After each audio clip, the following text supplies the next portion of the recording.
đang nướng tăng sang nè để áo nơ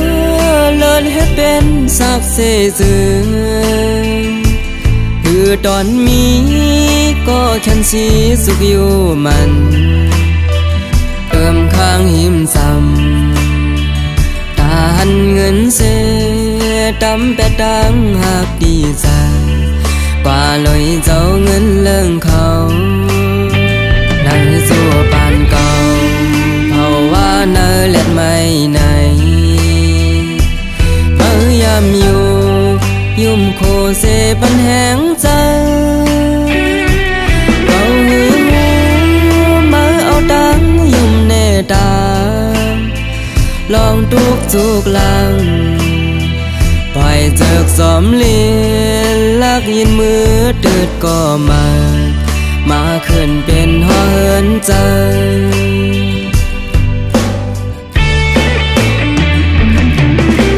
nơi sân nươm hân buồn xuân tô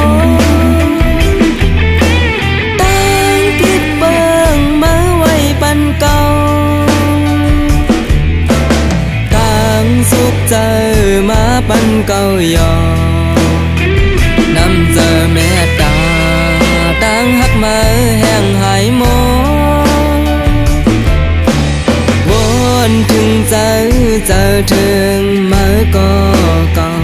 đẹp lại yêu lu gióm phiên pha mừng không cao tật khát mơ ya lu lè nắm ta yo lại đi hang mốt yo yêu bay ba nhà mưa đêm má yên pha bàn lòng mùng mong lênวันbỏ tục lại thà khẩn qua xưaวันbàn on té ơi mớiอยู่นอนหลับจอกเลยเกาท่าเฮือมอยนายเยา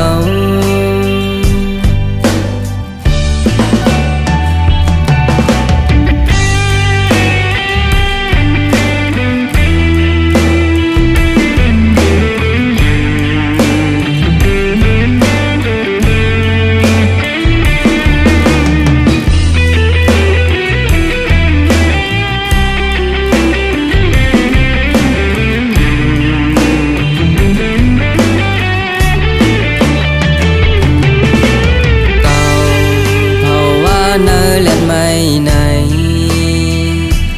mới yam yum khô xê bắn hẹn chân cầu hương mới áo trắng yum nề đàng lòng tuốc chuốc lăng huyền na lấp lăng lắc yên mưa hòm có mà khẩn bên khuôn hớn hò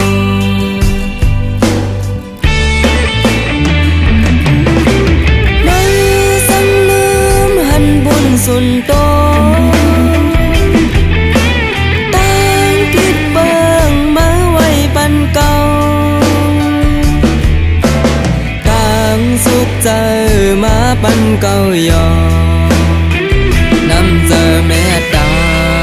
đang hắt mơ hẹn hải mô buồn thương giờ thương mơ có cầu đẹp lại yêu lu gióm phiên pha mừng không cao tật khát mơ ya lu lè